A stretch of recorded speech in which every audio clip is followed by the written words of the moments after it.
Right, the Defence Review. Andrew, apparently, according to the right-wing papers, the defence strategy is already in disarray. It's supposed to be, the review is supposed to be announced today. Yeah. But the Defence Secretary has already backtracked on the pledge to boost spending to 3% of GDP. And this is because previously he'd said he had no doubt that the government would meet the target by 2034. Yesterday, he said it was an ambition. Yeah. So just explain for people the difference between I have no doubt that's what we're going to spend, and then we have the ambition to spend that. Ironclad commitment. He expressed in the Times, I think it was, last Thursday, we will spend 3% by 2034, which is how you can pay for these extra submarines that they're talking about and planes that are armed with nuclear missiles. Yeah. Yesterday, on the Koonsberg show, he rode back. It was an ambition to spend it. And there is a big difference between that. And it seems the Treasury has intervened and said, oh, no, you don't. Although we've not spent 3% of GDP on defence for decades and decades. You'd have to go post-war. Nor do we need to. Look, the difference is, I have an ambition to play football for Sunderland in the Premier League next season. I will not say I have no doubt I will play football for Sunderland. No, but you didn't once say no doubt and then change it to an ambition. Exactly. So... But he can't just say, I've got 17 to 20 billion pounds extra cash. It's there. I mean, the Chancellor on the 11th of this month, so Wednesday next week's got her spending review. Yeah. This is after the next general election, so if Labour's going to do it, ambition goal, it'll have to be in the manifesto. It's almost setting the terms of the next general election. That is a lot of money. If you're going to spend that, you just got to think what you could have spent that money on here. You could have restored the winter fuel allowance. Every kid could have free school meals. You wouldn't have to have the benefit cuts. You could end the 2-child poverty cap. But instead, he's saying, now I'm going to spend all this money we haven't got on extra defence. Isn't the key point here? The key point here is this defence review. This defence review, which I think the Treasury was a bit surprised when John Healey announced. It's a defence review which is being run by Lord Robertson, former Defence Secretary who then went to run NATO, Fiona Hill, who was Donald Trump's advisor in his first term, a military expert. Donald Trump says Labour should spend 5% of GDP. And then the General Sir Richard Barron, former Deputy Chief of the Defence Staff, they say in their report it's essential to get to 3% in the following decade. John Healey then, this report is coming out, goes out there and says, well, I've no doubt we're going to do what my report says is essential. And the Treasury say, hang on a sec, we're being bounced into this. We've not signed up to 3%. Tone down your language. Isn't that what's happening? Exactly. So this report, it almost makes the report worthless because they say we've got to do it, these experts that have been brought in by the Defence Department, and he says it's just an ambition, actually. Just an ambition. There was a common theme, though, across the three, Robertson Hill and, what's his name? Barron's. They're all the kind of people who have spent all of their careers lobbying for more defence spending. Spent all their careers wanting to spend more. Britain's one of the six biggest spender in cash terms in the world. Well, we exceed the NATO target. We don't need to spend more. We need to spend it better. The Ministry Although of NATO Defence, is saying we do need to spend more. The Ministry of Defence is profligate. It is wasteful. Its projects are always over date. The stuff is inadequate. And they spend too much on it. Just giving them more money, free money. We've given the keys to the sweet shop to some kids who says, right, we're going to have all that. We don't really care how you're going to get that cash. But Kevin's ignoring one big elephant in the room here. We have Russia, China, and also the third big elephant in the room, and he's a very big elephant, Donald Trump, who is effectively saying to other countries, the buck stops now. America is not going to keep picking up the bill. Well, not an unreasonable thing for the Americans to say. I mean, whether you like Trump or not. And because of Trump, that's why Labour... Americans haven't spent more money... They've propped us up. Than they think we should. We haven't spent our commitment to it. Labour has already decided to commit defence spending up to 2.5% by 2020. That's only because of Trump. First time for 15 years. Yeah, by taking... Yes, well, since the last Labour government... It's because he's saying we've got to start spending on our own defence to look after ourselves. America spends so much because it also looks across the Pacific. We don't look across the Pacific in any meaningful way. we're in NATO. The whole idea is you don't fight Russia on your own. If it's indeed it's Russia you're going to fight, you're in a club. Yeah, but a lot of countries in NATO aren't spending the right amount of money. They're not. They've been relying on America to pick up the bill. Yeah. Russia has lost nearly 1 million people, killed or wounded. Wounded, they're not twisted ankles, they're maimed, they're losing limbs, having life-changing injuries. Being in what happened in Ukraine, it's bleeding Russia dry. That is a deterrent in its own. We can rattle sabres and talk it up all the time. We've got to have a sense of perspective that Russia is not attacking Britain, it's not attacking France. No, but the fear is, and Italy, if you heard Germany, the Defence Spain, Secretary yesterday, the fear is we may face Russia. Let's just have a listen to him talking about that on the Laura Kunisberg show yesterday. I mean, it couldn't have been clearer. We have war. There is war in Europe. There is war in Europe. It's the closest we've been to war since the Second World War. War in Europe, and so that's why the government has got to increase defence spending, because you can't rely anymore. Why would America necessarily want to get involved if Russia decides next it's Poland or one of the Baltic states? You know, if you look at Labour's benefit cuts, you can see the benefit cut, the cost-benefit analysis, you see he's going to plunge 250,000 extra people into poverty, including 50,000 kids. Yeah.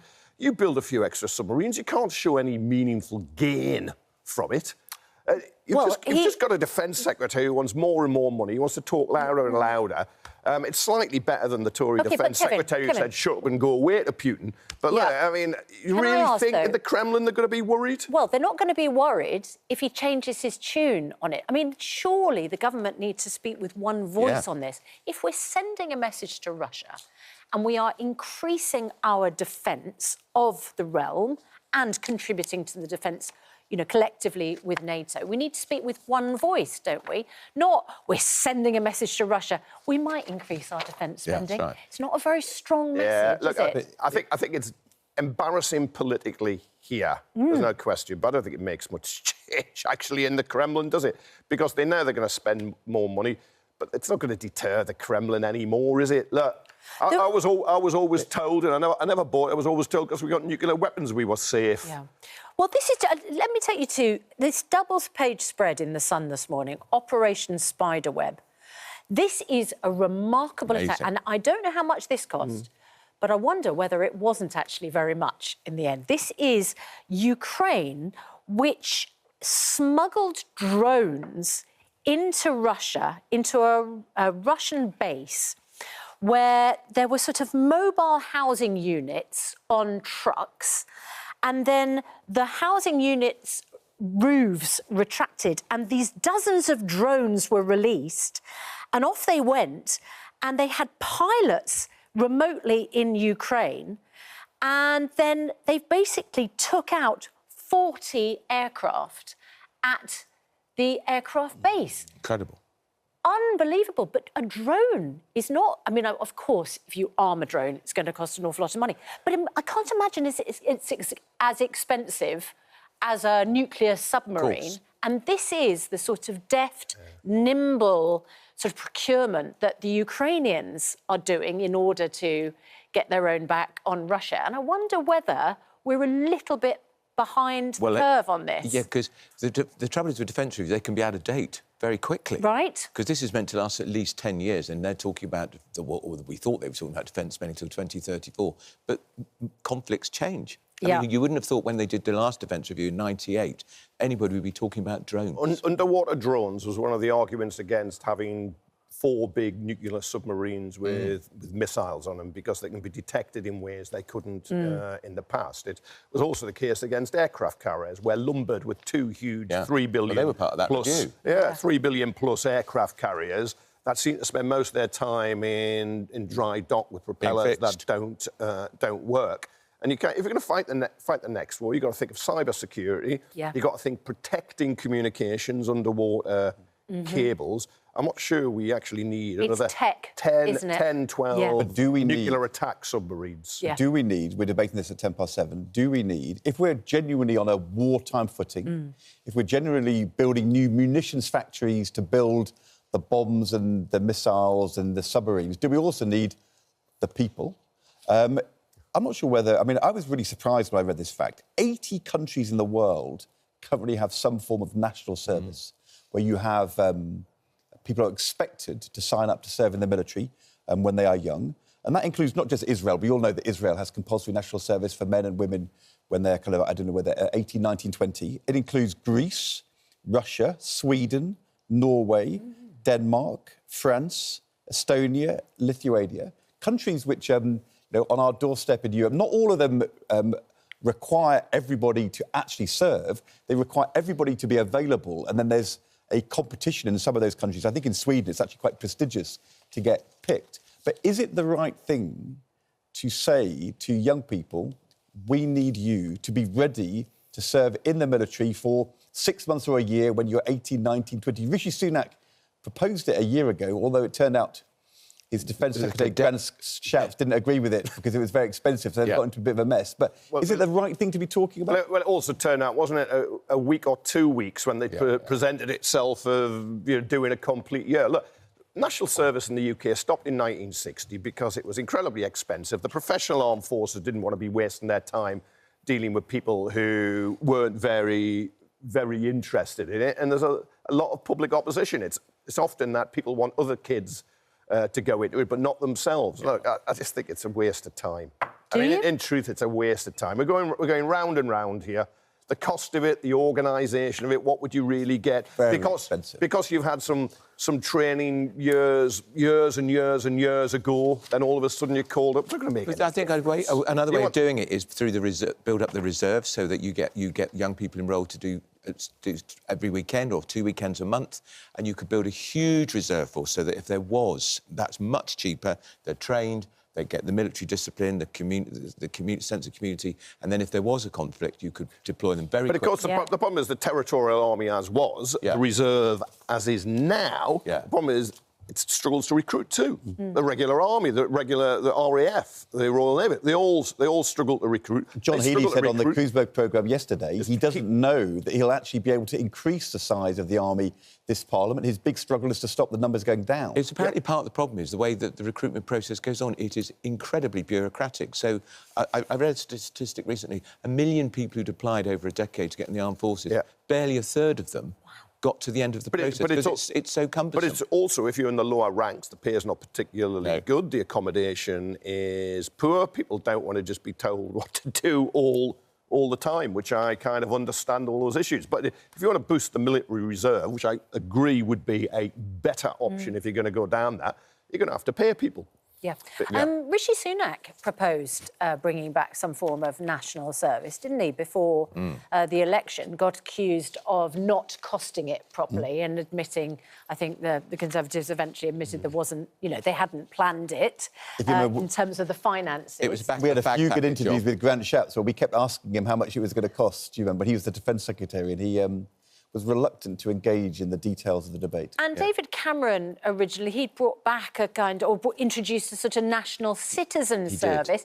It's a sort of community service. It's been wound up now, David Cameron, it's because it was so rubbish. Increase patriotism, that sense of community, that sense of discipline. That sense of resentment, disliking having to go on it, because it's very cumbersome and bureaucratic. There are all ways we could get kids healthier if we're going to have to be called up in the future. I mean, how many kids are obese and overweight now? There's not many who walked 10 miles a day like you do. Let alone 10 and a half. To pit. If we brought back conscription, maybe, or national service, maybe that's what they should be doing. Right, that is our debate after 7, so let us know what you think. Is it time to bring back national service? John Healey was also rather controversial in his interview yesterday with Laura Kreuzberg about our borders. So a lot of people already getting in touch this morning saying, hang on a moment, we're talking about boosting defence spending and, a potential attack from Russia and defending our borders here in the UK. We cannot even stop people getting in an inflatable boat from our nearest neighbour and coming across the channel. And on Saturday, 1,194 migrants arrived in the UK on 18 small boats, the highest number of arrivals in a day so far this year. John Healey said yesterday, over the last 5 years, we've lost control of our borders. We've lost control and there of was the borders. some extraordinary That's a strong images. message for Russia, isn't it? Yeah, exactly. And there was some extraordinary images of the French police on the beach taking photographs, laughing, smoking, didn't give a hoot. I actually think that's not fair about what the French police... Well, and Really?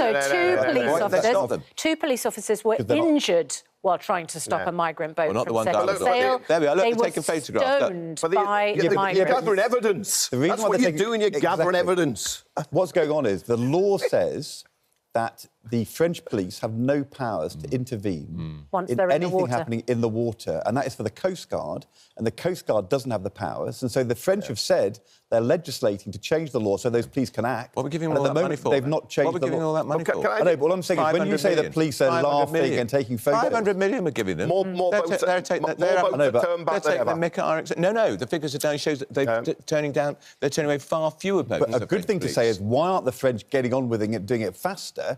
But those French police are not allowed legally to enter the water. Yeah. That's the problem. Can I just point out that if there were heavily armed Marines coming over and attack boats, it would be quite easy to deal with because you'd shoot them out the water and you'd try and kill them.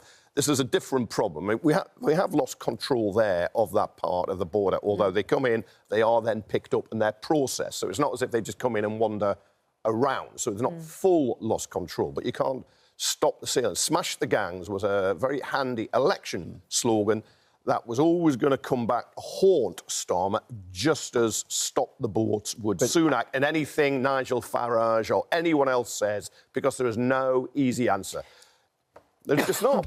Well, that's why this phrase taxi boats is actually interesting, because what's going on, according to the papers, is that these boats are not being launched now from where the migrants are, because then the police can stop the boat being launched. So the boat gets launched kind of like 10, 20, 30 miles away, drives up the water, the sea, if it's calm, and if the migrants then go into the water to get onto the boat, the police can't intervene. So the taxi boats are the way in which, at the moment, they're getting around the French police desire to stop, because once they're launched... I don't think there's much desire by the French police, Ed. Sorry. No, and you're right, Andrew, because so far this year, France has intercepted just 38% of migrants, and that is down from 45% last year, 47% in 2023, and 42% in 2022. So how come, with all this money, it's getting worse? Yeah, quite. Well, it's because the traffickers change their tactics, and you're always chasing it. It's like criminals the world over, through time immemorial. Right. You're kind of the cops are always running behind.